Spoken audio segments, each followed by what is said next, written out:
Hi, this is Scott Wilkinson, host of Home Theater Geeks. In episode 58, I chat with Jerry Mahabub about his amazing AstoundSound 3D audio processing. So stay tuned.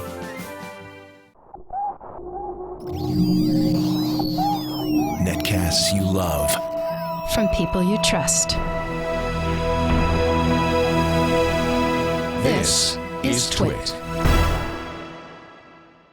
Bandwidth for Home Theater Geeks is provided by Cachefly at CACHEFLY.com. This is Home Theater Geeks with Scott Wilkinson, recorded March 21st, 2011, episode 58, Sound All Around. Hey there, Scott Wilkinson here with UltimateAVMag.com and HomeTheater.com. Today's guest geek is Jerry Mahabub, founder and CEO of Gen Audio and inventor of AstoundSound, a 3D audio processing algorithm that I've actually heard and is quite astounding. Hey, Jerry, welcome to the show. How you doing, Scott? Good to see you again. Yes, good to see you. Jerry and I have had several encounters at CES and also in his studio, which we're going to be talking about later. But first, I want to let everyone know that those who are tuned into the live broadcast, the live video stream at live.twit.tv or logged into the chat room at irc.twit.tv can post questions for Jerry, and I'll pass on as many as I can. So, Jerry, I'm fascinated by how you got your start, which was as a brain researcher as a teenager. Tell us about that.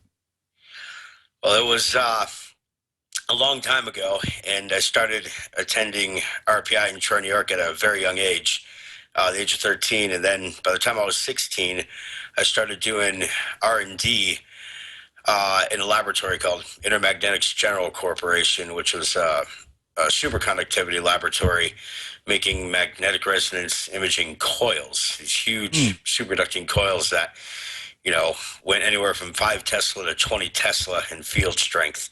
Oh, my God. And now, just for people's reference, as I recall, most MRI machines are like in the 1.5 to 3 Tesla range. Is that correct? Nowadays, that is correct, yes. For the purpose of R&D and to keep, back in the day, a very homogeneous field and not have a lot of what we call anisotropy in the magnetic field, then we'd use a stronger field for the purpose of imaging. But nowadays, yes, 3 Tesla seems to be the standard for what we used to call nuclear magnetic resonance, but everyone got scared of the word nuclear, now called magnetic resonance imaging. I gotcha. Okay. And so, actually, 1 to 3 to 5 or 20 Tesla, that's actually a really strong magnetic field. Do you know what the Earth's magnetic field is? I can't recall what the strength of the Earth's magnetic field is on the surface. I used to when I was studying physics at RPI, but not anymore. And by the way, RPI is Rensselaer Polytechnic Institute, right? Yes, that's correct. That was, like I said, a long time ago. However, I started getting into imaging the brain, and essentially what I noticed was certain areas of the brain would light up in response to spatial auditory stimuli, and that formulated the basis for the entire AstoundSound technology as we have today. That's that Gen Audio is offering to the world. Now, we from a moment ago, just for those who are watching the video, we saw a photo of you in I think it was it says 1992, but I think you corrected that. It's actually 1989 or 91 or something. Yeah, that photo was taken in 1989. I was 16 years old, just about to turn 17. And as you saw the image of the brain in the background there, that was actually at the laboratory.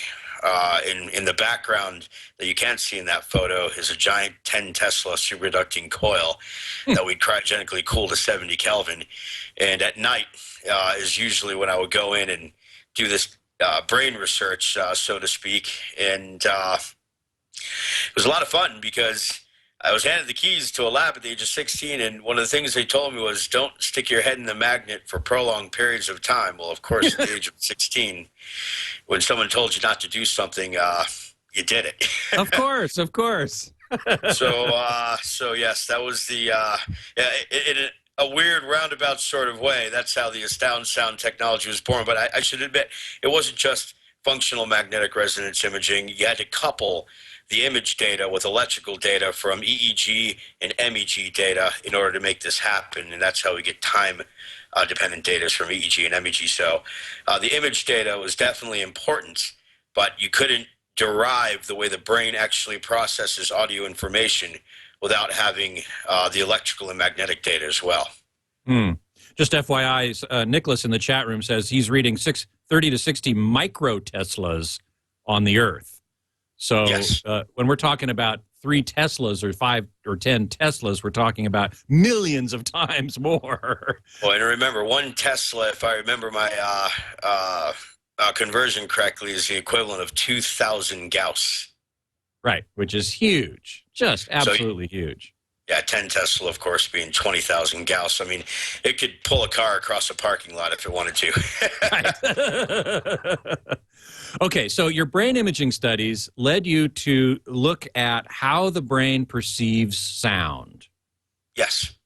So tell us something about what you learned in that process. Oh, yes. Spatial auditory stimuli is what we utilize to determine this. So essentially, the way you determine this is by looking at the auditory cortex and slicing it very thinly and determining how the brain reacts to particular sounds in space, whether it's an azimuth or an elevation. And, this was a very complicated thing to do back in the day. Today, I'm sure it would be just as complicated. In fact, it'd probably be more complicated because it's very hard to get access to a 10 Tesla magnet these days. Yes, right. Absolutely. Back in the day, it was a little different. It's kind of like, there's an old story I tell people from way back in the day. Of course, I wasn't born yet, but I was told that I think it was at one of the national laboratories that Dr. Feynman worked at. This is just before the atomic bomb was invented, and apparently they had a piece of plutonium on display that people could go up and touch. Oh, my God. Yes, at the time they didn't realize that, plutonium was radioactive and can do bad things. So, yeah, well, okay. So we learned something new every day, right? Yes. There's a running joke amongst my friends and employees that's why I have no hair, is because I stuck my head in the magnet too many times.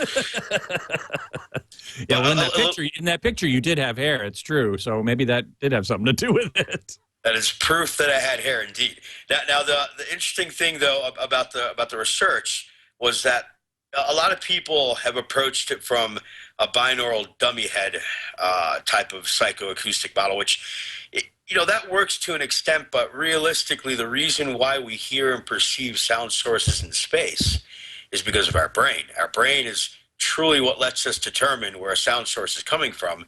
Unless we're 100% deaf in both ears, and our brain doesn't process much at all.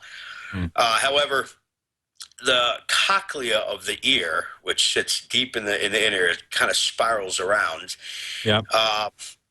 That is mapped to the auditory cortex. It's almost kind of like a burned imprint of the cochlea. Now, we can't stick needles into the ear or invasive measurement apparatus into the ear to determine how the cochlea breaks down frequencies.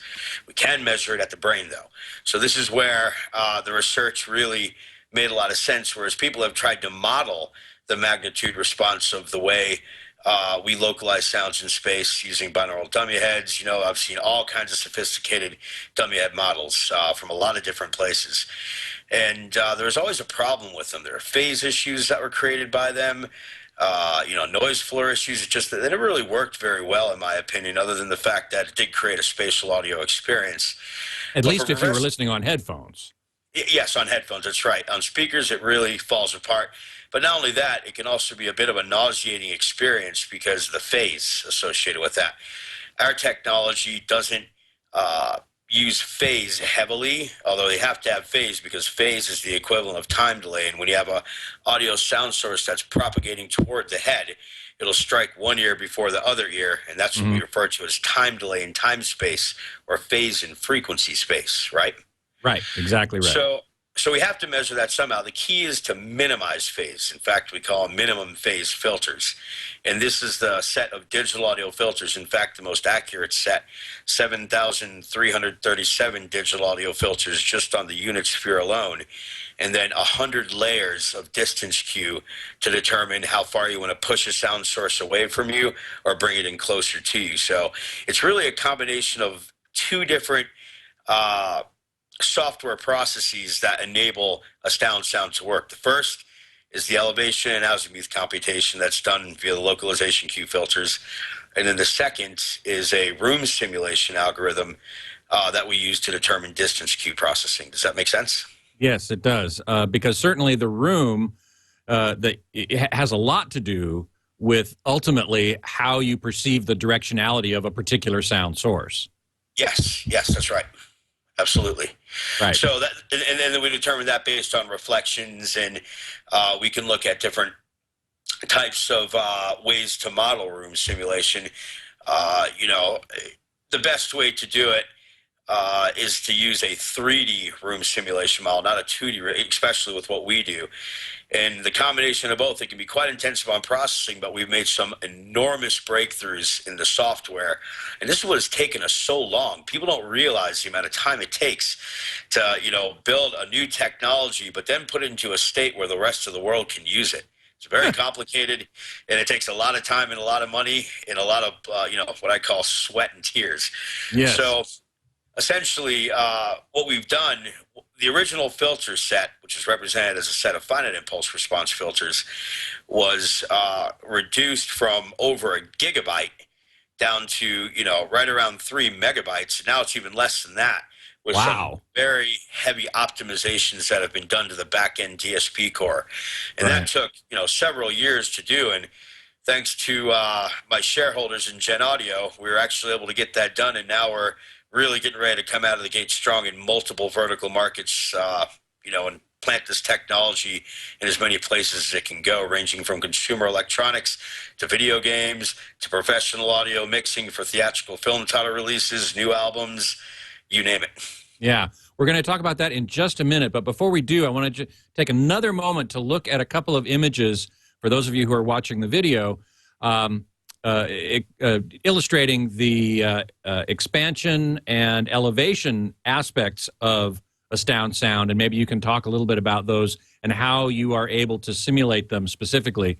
Here Certainly. is the elevation one, and this one is of particular interest to me because we have a lot of talk these days about height speakers, right? Dolby Pro Logic 2Z, DSX from Odyssey.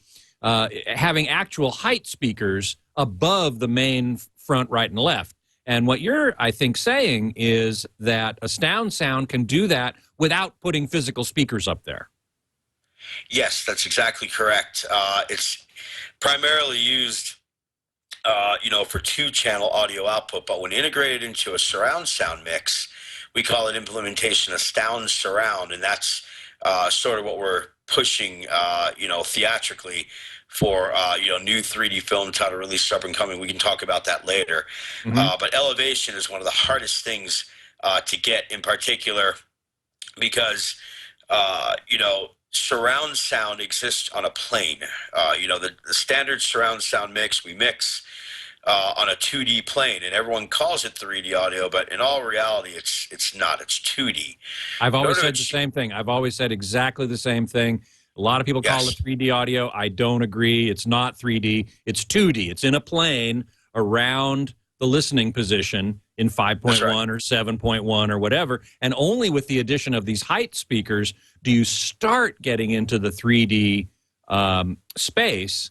That's right. And again, you're doing it without the addition of extra speakers. And I wonder how you're able to do that.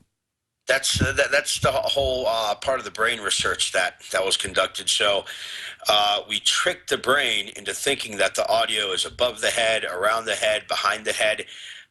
Much like Real D tricks the brain into pushing visuals off the screen into the audience, we trick the brain into thinking the audio is coming off the screen and getting pushed into the audience. But we even go farther than that. We could put the sound source beyond the speaker field. We can put the sound source up close to the head.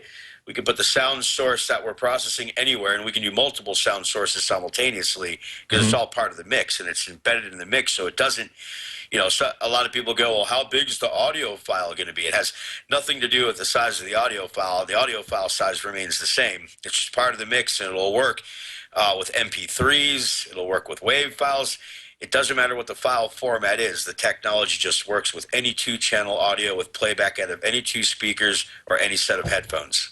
Now, I wonder if this is anything similar to what the 3D Audio Alliance is proposing. You've heard of them, I assume? The 3D Audio Alliance, I have, yes, actually. Yes. I had Alan Kramer on as a guest on my podcast a few weeks ago, maybe a couple months, and he's talking. They want to standardize.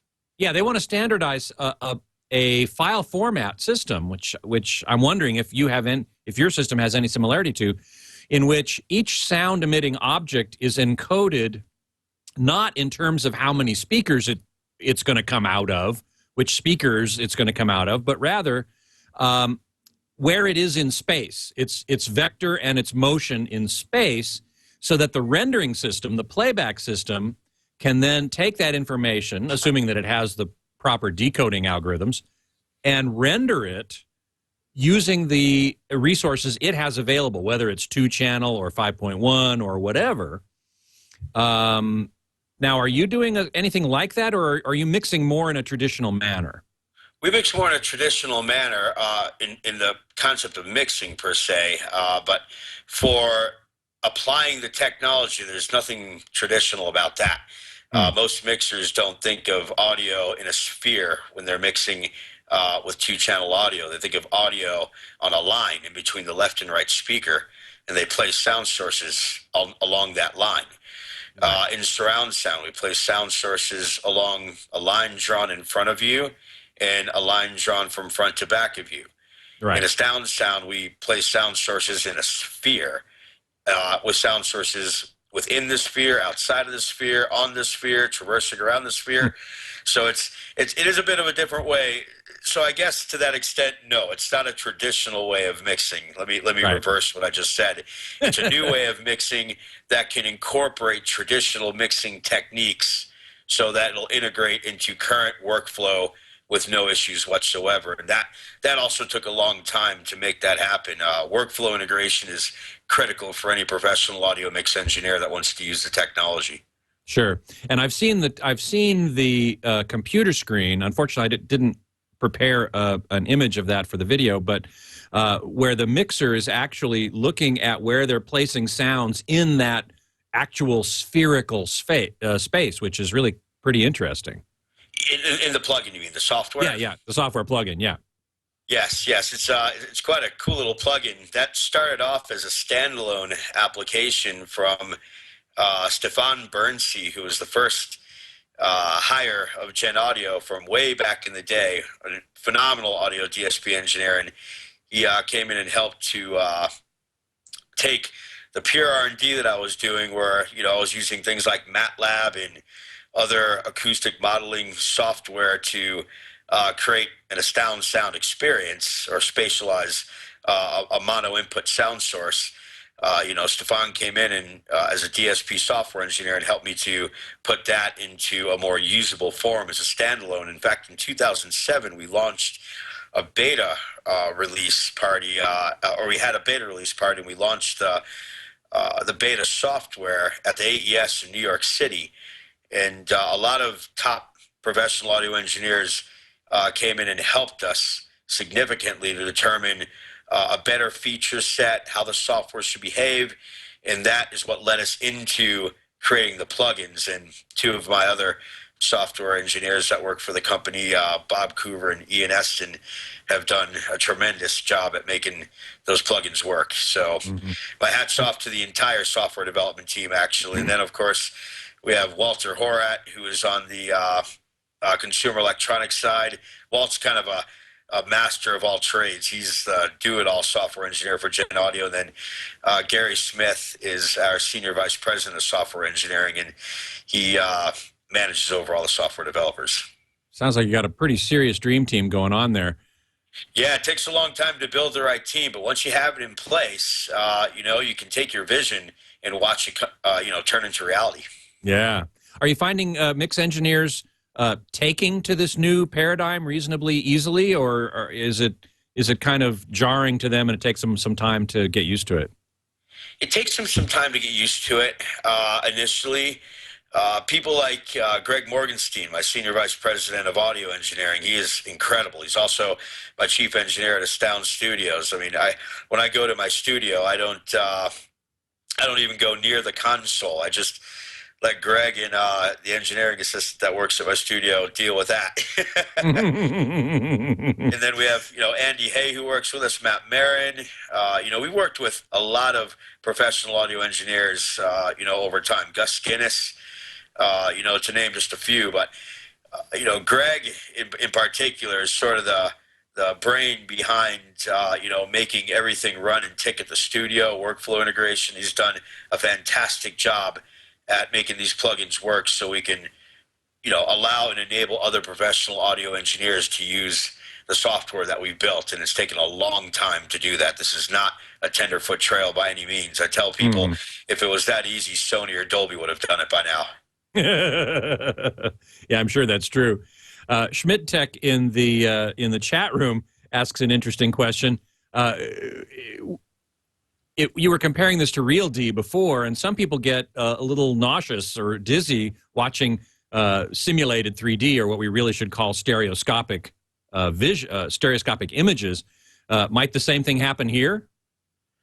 Run that by me again. I had a little glitch on my end on the audio. Yeah, sorry about that.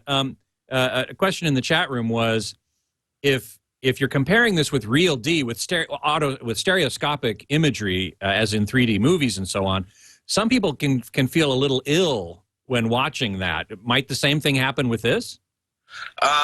It can happen, I suppose, because it is the way we perceive things in space. I think that the illness comes from the intensity of the depth. I mean, we're not used to having, in a Real D type application where we become such a visual world.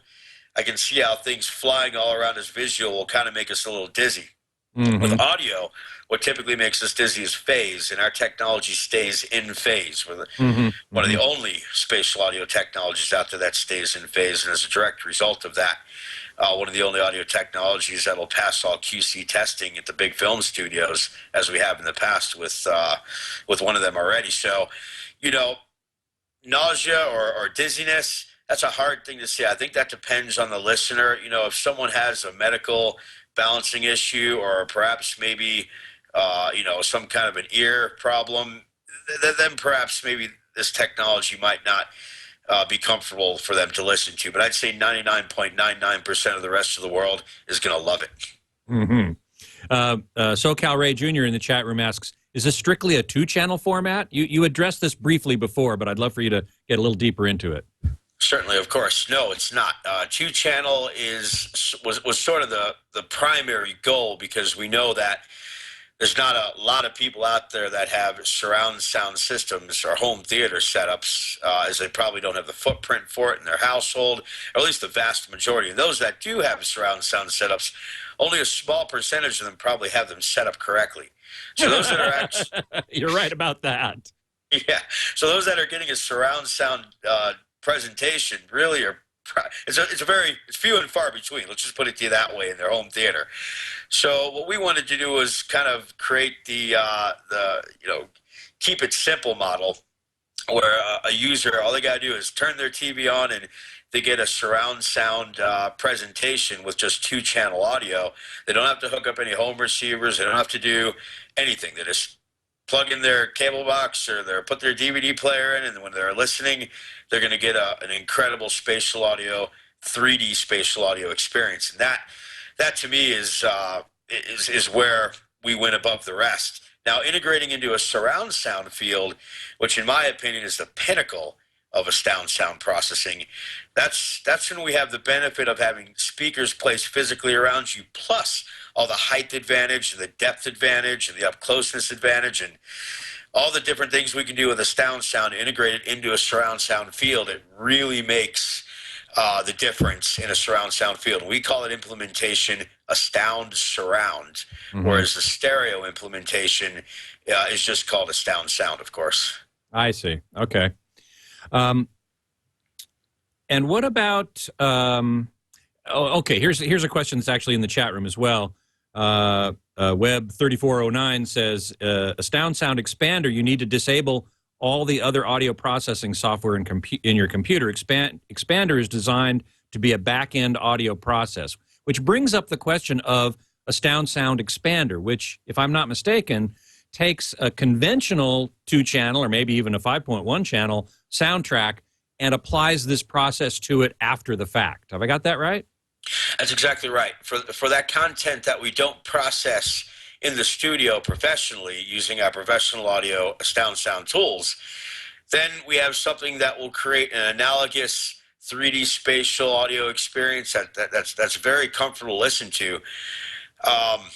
Essentially, we have a couple different implementations. We have 2-channel in and 2-channel out, which means, you know, any CD that you put in your computer or anything that you play back from your iTunes library or anything that you play back from QuickTime or Windows Media Player on your PC, you know, whatever you're playing back, a DVD in your player, it'll capture all audio in real time, process it, and it takes the audio from being in front of you sitting on the laptop, and it opens the audio up around the head in a very natural, comfortable way so that you feel like you're immersed in the audio as opposed to just listening to it flat on your laptop speakers or on your speakers on your desktop or your speakers on your, you know, whatever your playback is on your headphones.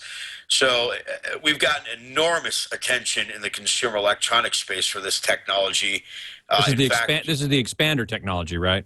The expander technology, yes. You can download right now at www.astoundsound.net a free 30-day trial of our computer product offering for Mac and PC. But you have to understand that's a consumer product offering, not a pro product offering. But the fact of the matter is, the same backend that's used for the professional audio technology is also used for the consumer. So we're actually bringing to the consumer professional audio technology with just the push of a button, and that's amazing. Well, this is great. Nicholas in the chat room says, would you use the expander plugin as a mastering tool? You could use it as a mastering tool. However, I'd recommend using the Pro Audio plugin as a mastering tool. One of the interesting things about the technology is that perception-wise, it makes the audio sound louder when processed in AstoundSound. I can't explain it to you, but I bet people come in and when we A/B back and forth between an original master and a AstoundSound master, people will say, well, it's louder, it's bigger, but it's definitely louder, right? And then we show them the levels on the digital meter, and the levels are the same. Yeah. So, you know, that's a really interesting thing, especially with what they're doing with TVs. And they're trying to, I think there's some laws they're trying to put around the volume issues that they have when commercials come on and everyone jumps out of their couch. Yep. Congress just passed the Calm Act for that very thing.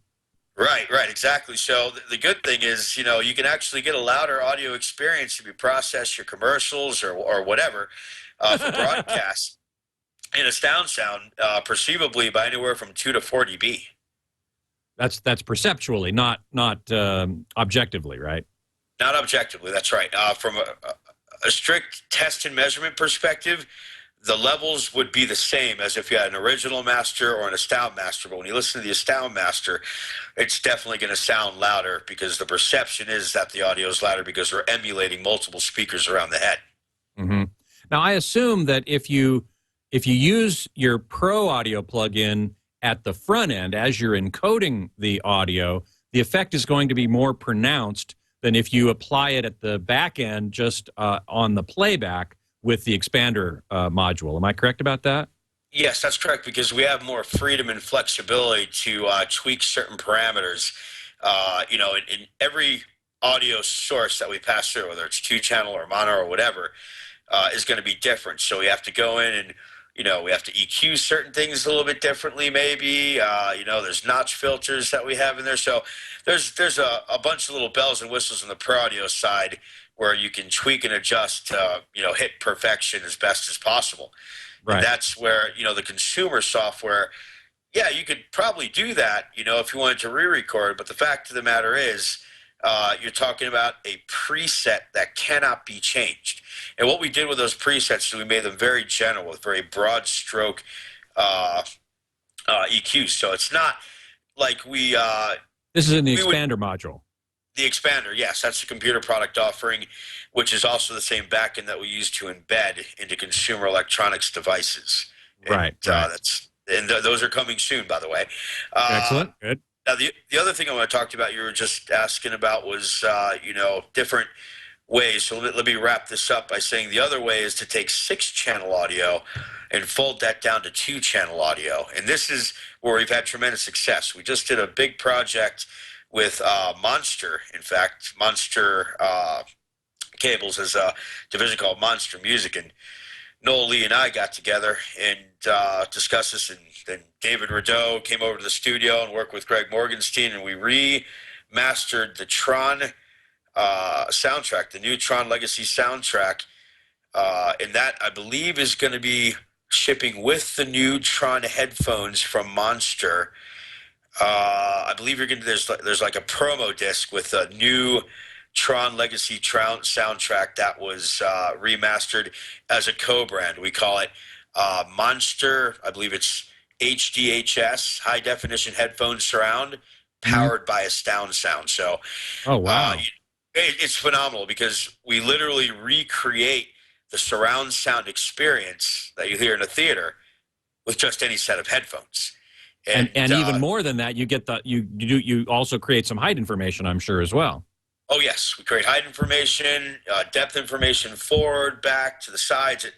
It was amazing when I heard the Tron soundtrack in my studio with David and Greg, and I just I took the headphones off, and I was like, and our technology's doing this? That's fantastic. So I can't wait to hear that. I cannot wait to hear that. I think it'll sound great. It does. It sounds amazing. In fact, we've also processed a few other songs, but I'm not sure if I'm at liberty to mention them due to the NDA that we're under with some of these companies. So I can say that the Tron soundtrack I can mention because there's already been a press release about it on Monster's website. Okay, very good. Echo in the chat room asks, does AstoundSound require the speakers to be on a plane? For example, with high-end speaker systems, especially floor-standing towers, the verticality of the individual drivers, they're in a big vertical line. Will that make any effect on the effect, as it were? The verticality of the individual. Explain to me what you mean by this now. You have a floor standing tower speakers, right? And the drivers are all in a vertical line. Oh, you mean the physical speakers themselves? The physical speakers themselves. Will that make a difference to the effect? No, absolutely not. In fact, at my home theater I have at my house out in Venice Beach, I've got the speakers I have. I think 1, 2, 3, 4, 5 speakers lined up in a row, and quite frankly, I think it enhances the effect more than anything else. Yeah, good. Let's see. Oh, Reverb Mike says Pro Tools is his baby, so he's probably going to go for the Pro package there, I can imagine. Awesome. Let's see. Let him know that he can come and visit us at our studio anytime as well. Excellent. In fact, let's go right. That's the place I wanted to go next. Was your studio in Los Angeles? It's called Astound Studio, and we have a photo of it actually, which we'll put up here on the video. There it is. Yes. I think I haven't visited you there yet. I need to. I visited you at another studio in Hollywood a couple of years ago before you had this thing built, I think. Or during the process when I was just starting to build this studio. That's right. It was Chalice Studios that you came to. That's right. Yeah, exactly right. So tell us about your new AstoundSound studio in LA and how you put it together. What have you done in there? All that sort of stuff. Boy, we've done a lot of projects in there. That project came about with one thing in mind, to build that studio, and that's to build a studio that was superior in critical listening capability. But more importantly than that, what I wanted to do is have a very high-end studio facility that would attract people to want to come and mix there in the first place. Because most people that walk into my studio, their jaws hit the ground, are like, "Oh my God, look at all this equipment!" We've got all the way from a Fairchild 670 to tube D to A's, and I mean, you can see the gear racks in the front. There's gear rack in the back of the studio as well that you can't see, and then we have a machine room with a lot more gear. I assume you're recording to Pro Tools, basically. Well, yeah, we use Pro Tools, of course, but we can also stem things out to the console. But we can mix in the box or in the console. It depends on what the engineer wants to do. But this studio was sort of my baby when I took it over and I decided to build it out. It just it became something that you just pour your heart and soul into, and to be frank, your entire bank account. And, I'm sure that's true. Oh yeah, no doubt. It definitely is not something. I'll put it this way: it's not cheap to build something that looks like that. Let alone the gear alone, just the room. And then Rustberger, who's the one who I hired on to design it, has been fantastic. He really did build a good room. When they were building it, Greg and I were looking at each other and we were concerned about a few things. And then Bob Hodis came over and tuned the monitors. You can see in the picture there in the background the Galileo on the right-hand side in the top rack there. That's the room EQ, and we have multiple settings with X curve, without X curve, screen down, screen up, the whole 9 yards. And the room is flanked by those PMC IB2Ss. And I'll tell you, I listened to a lot of monitors with Greg, and those studio monitors are just amazing. And in that particular room, it's after you listen in there, it's hard to listen anywhere else. That's all I have to say. Now, what are those monitors again? I didn't quite catch that. Those are the PMC IB2Ss, I believe, or IB2S. Okay. IB2S, yes, I believe. What's the screen and projector you're using in there? The screen is a Stewart screen, and the projector is one of the HD Epson theater projectors. So it works quite well. The reason why we got the Stewart screen is because it's a perforated screen, and our center channel sits behind it. So you kind of have to do that in a studio environment. Yep.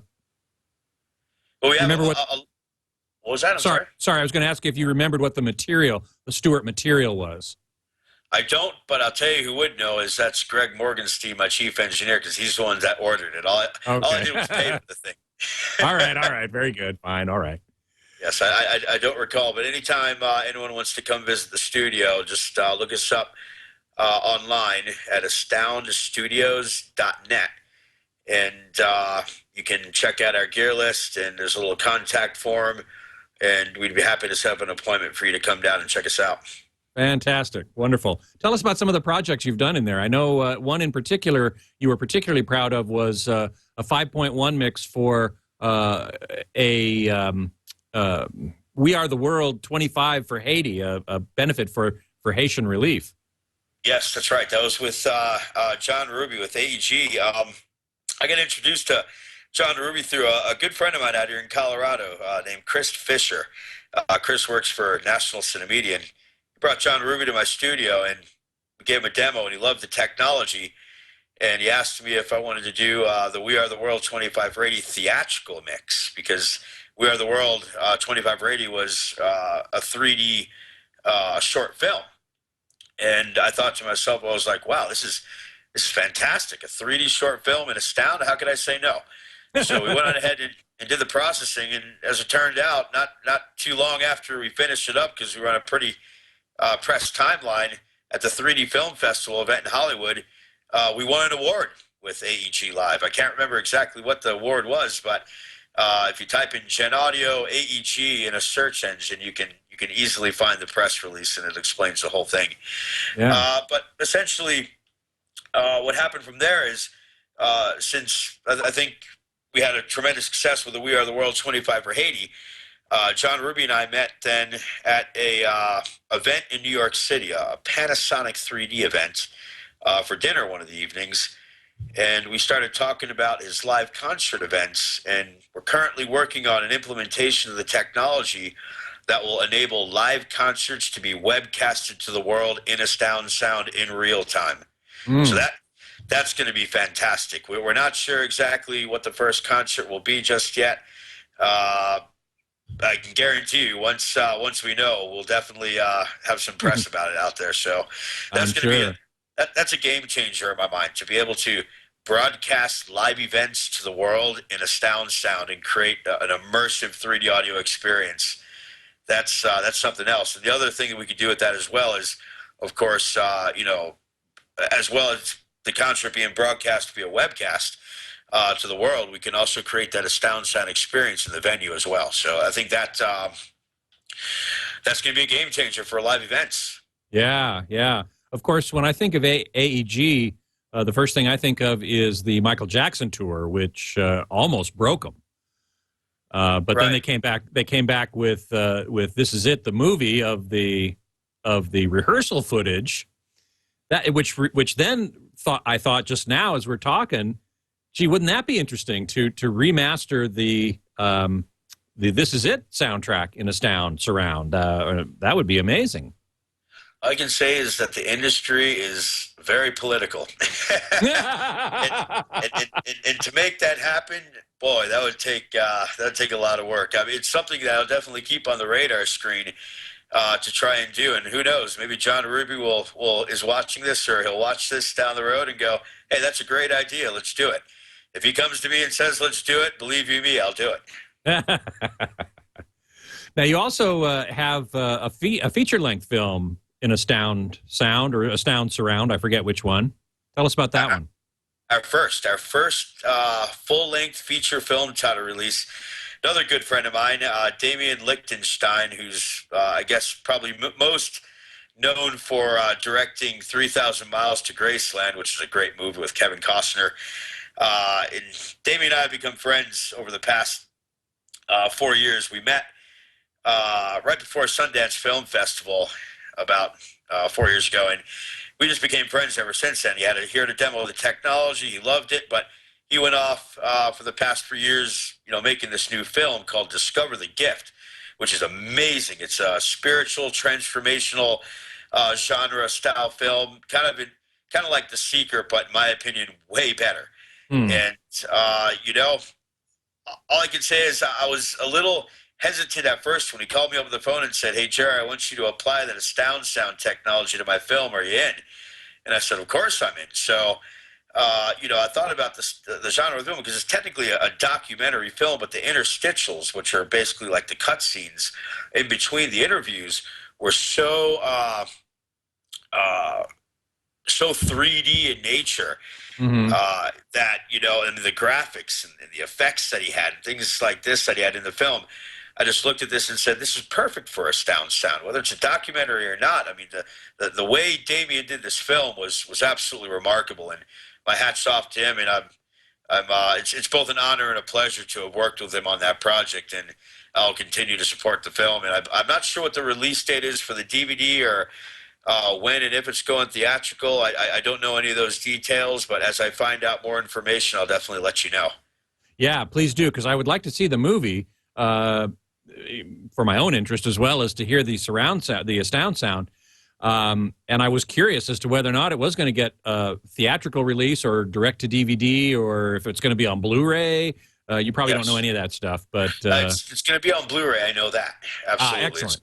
Yes, there'll be an HD version on Blu-ray. It'll be standard def DVD, and I think he's also looking to do some kind of video on demand marketing with it, or promotion. Excellent. So he's got a lot of different things in the works. Damien knows what he's doing. He's been in the film industry his entire life, and like I said, he's a good friend. He's a great guy. I think that this project is going to help us to tackle down the walls of the rest of the film industry, because when people hear a full-length feature film mixed in Astound Studios, in Astound Surround, they're going to be blown away. They're going to go, well, this is the audio technology I want for my 3D film as well. Of course, there is some resistance to changing anything in commercial cinemas in particular, because it's so expensive. Yes, exactly. And in fact, the industry has been moving toward adding more speakers to create a better spatial audio experience for the listener. especially for theatrical releases, given the explosion of 3D film title releases and other 3D content.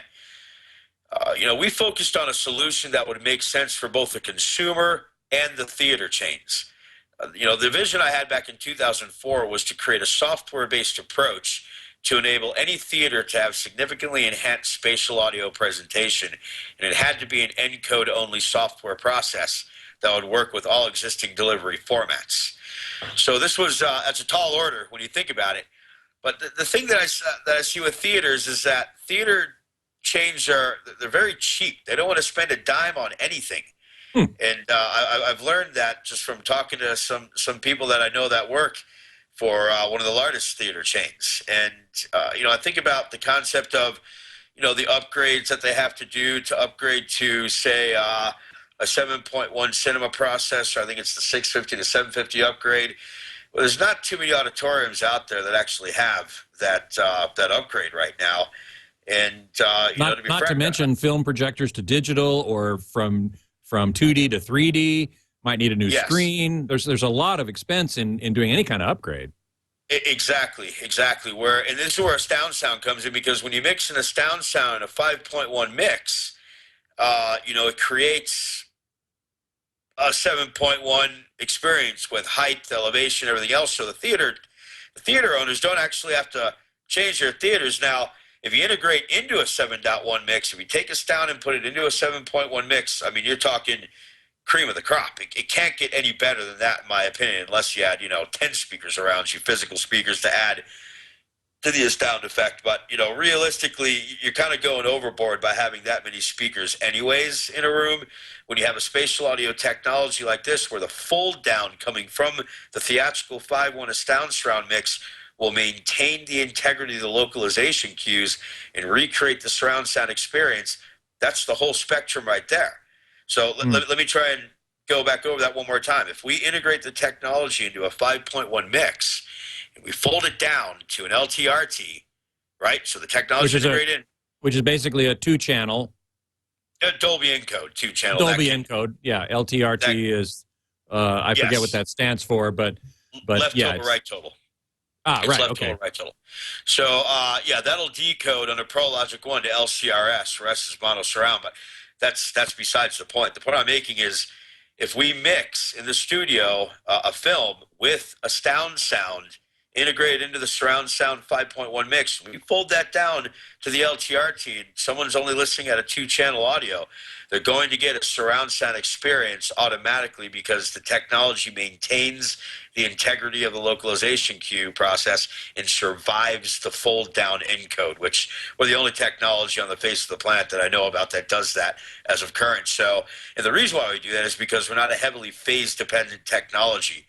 All these other technologies out there are phase dependent because they're, once again, binaural dummy head based, not brain research based. There's a big difference between those two. Right. This brings up a question that F-Loop in the chat room asks, which is, if you've mastered something in AstoundSound, as you have been describing, and then you have a consumer device with AstoundSound processing in it, do you have a squared situation, going on there? Would it be sound obviously wrong, or is it a non-issue? You're referring to the concept of double processing, and we've always... Precisely. Yes. We always had a bit of an issue with that until recently, kind of sitting in my studio with my mix engineer and one of my developers, and I think Matt Marin was there as well. We were all kind of slamming our heads together to figure this out, and we actually came up with some new equations, and my developer on the spot pounded in the new equations, and we tested it, and I ran things that were processing this downsound at the studio through the embedded level integration process, and when we turned it on, it had a negligible effect. In other words, yes, you can have something that's processed professionally now, run it through an embedded level integration of consumer electronics or the AstoundSound expander, and when you turn it on, it'll still sound like AstoundSound. The phases won't cancel out and squash to mono. You won't have any kind of roll off, or anything like that.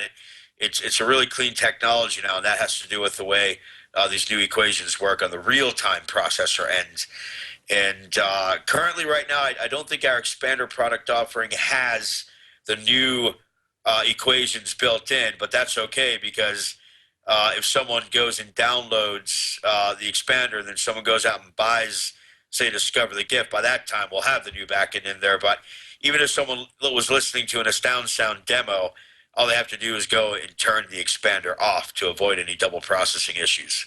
Gotcha. Well, this brings up the question of, I'm sure you must be in talks with consumer electronics companies to embed the expander portion of it into their products, particularly TVs, I would think would be really important, but also AV receivers and Blu-ray players and so on. Yes. And you probably can't reveal any substance from those conversations, but just assure me that this is something that's coming down the pike. It certainly is coming down the pike. In fact, I'm in the middle of some pretty big negotiations with large companies to embed the technology right now into various consumer electronic product offerings. Mm-hmm. I unfortunately can't say anything about that because of the NDAs that we have with these companies. We license the technology to them, they integrate, embed, and then they determine how they want to market it. So the last thing I want to do is violate any NDAs I have signed with any of those companies, of course. Sure, of course. But then again, but yes, it is coming down. It is coming down the road. In fact, I'm not sure what the product rollout schedule is for one of the devices that we're working on, but I think it could be within the next couple of months that you'll see the first AstoundSound integrated product offering on the market. And the second we get the okay to announce that, believe you me, Scott, you'll be the first to know. I'll call you up immediately and let you know so we can let the world know. Excellent. Thank you. I will definitely let the world know, because I have to say at this point that I have heard this algorithm, both in terms of something that's been processed with it at the professional level and also the expander portion, or the embedded integrated portion, as we've sometimes called it here today. Yes.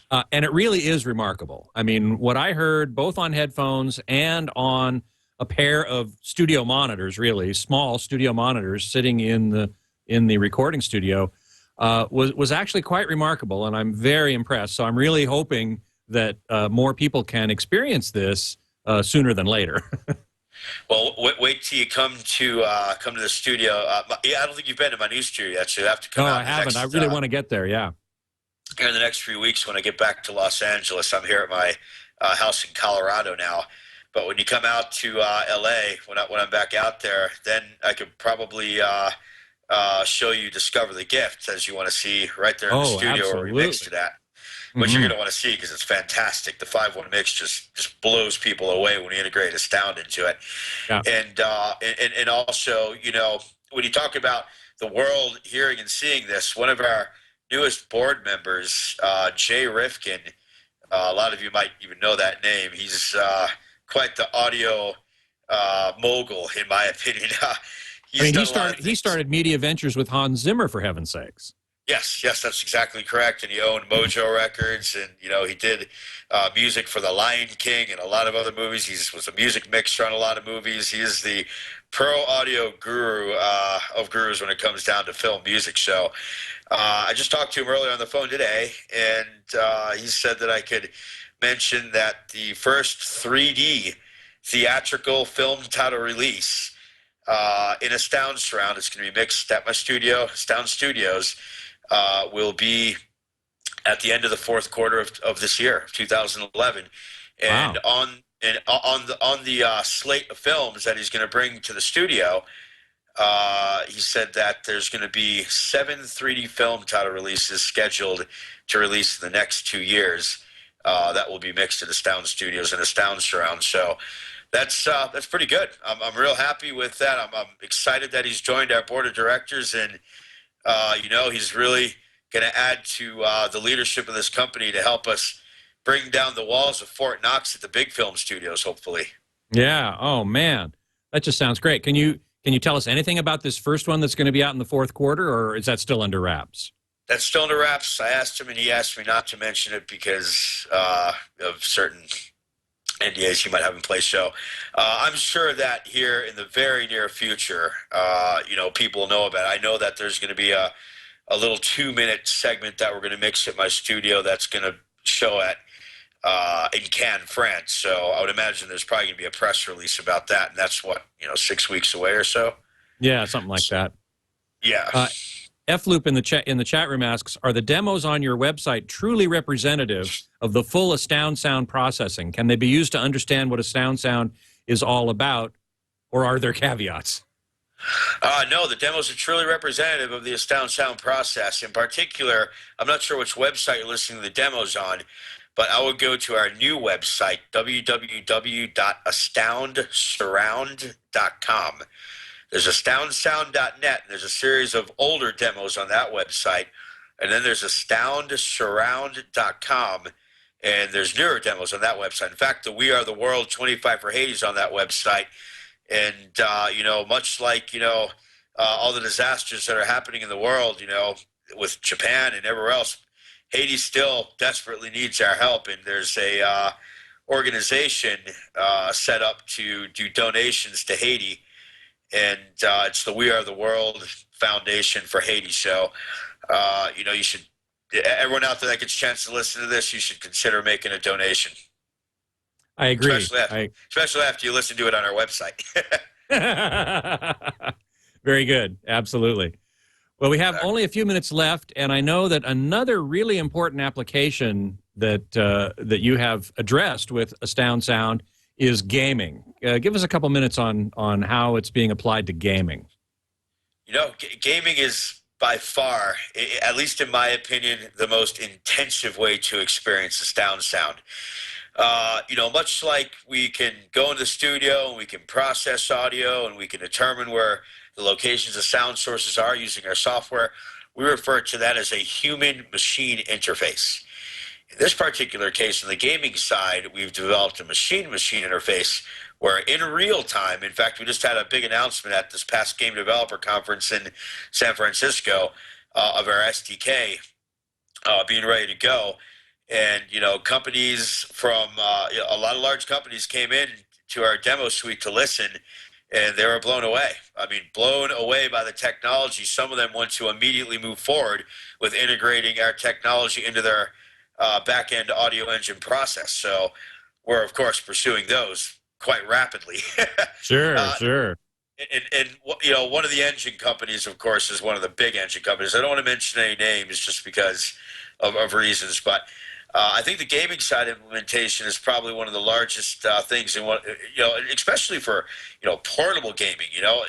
Audio for gaming, in my opinion, out of every entertainment industry vertical is the worst.